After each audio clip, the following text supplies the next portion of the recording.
haddaan annagu xaaladda galmudug ku sugan tahay oo dowladda federaalkaahi shaqada ay ka wado oo hogaaminayo ra'iisul wasaare xasan cali khayre geed fadhigana uu yahay madaxweyne farmaajo haddaanu galmudug nahay anigu reer galmudugana haddaanu reer galmudug nahay haddaan ka faa'iidaysan weyno waxaan u malaynayaa doqono calaf ma leh waxaan ku saloobaynaa doqono calaf ma leh waxaa la rabaa si hagar la'aana oo is-aamina oo waxgarada oo israaca sida culummada iyo abwaanku noogu caddeeyeen ama noogu waaniyeen inaan u qaadanno maanta waxaa noo soo baxday xaaladan hore noo soo marin galmudug ama hataa gobollada kale shaqada galmudug hadda maanta dowladdu ka wado oo ra'iisul wasaaruhu hogaaminayo meel ay Soomaaliya ka dhacday ma jirto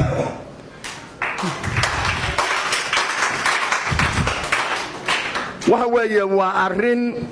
ay muuqato madaxweynaha iyo ra'iisul wasaaraha labaduba inay galmudug yihiin siday u ahaayeen ay u guntadeen shacabkoodina ay ula wadaageen inay galmudug ka soo saaraan meel u qalanta mataqaanaa magaca iyo munaasabadda ilaahay mataqaanaa waafajiyey oo ay ka shaqaynayaan annaguna waa taageernay waana taageeraynaa waana taageeri doonnaa haddii alla idmo waxaan leeyahay talaxumo ninkeedii intuu eedayaa badanaa la yidhi reer galmudugow talaxumo inayna gaadhsiiso maanta dowladdaas inta ilaahay noo adeejiyey oo ilaahay noo qasbay shaqadaas aan maanta ummadda ilaahay dal iyo dibad cadow iyo sokeeye shisheeye iyo sokeeye mataqaanaa adduunkii oo dhan lala yaaban yahay ra'iisul wasaarihii inuu bil ka badan meeshii fadhiyo ilaa haddana uu ku sal adaygayo oo ka shaqaynayo inuu maanta meesha wax ka soo saaro oo maamul galmudug la yidhaah oo israacsan uu ka soo saaro haddaan ka qayb qaadan weyno ama aan taageeri weyno waxaan noqonaynaa meesha la yidhaahdo doqono calaf male talaxumana ninkeediya eedaya waxaan leeyahay aan taageerno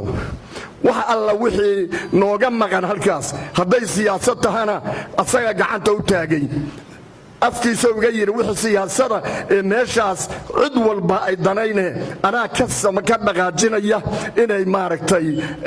heshiis ka qaadato anaa mas-uuliyaddeed qaadaya war annagu waxyaabaha naga dhex jirjiro khuraafaadka inaan iska dayno oo aanu mataqaanaa maslaxadeenna garanno oo aanu maamulkaas maanta meesha ka soo iflaxay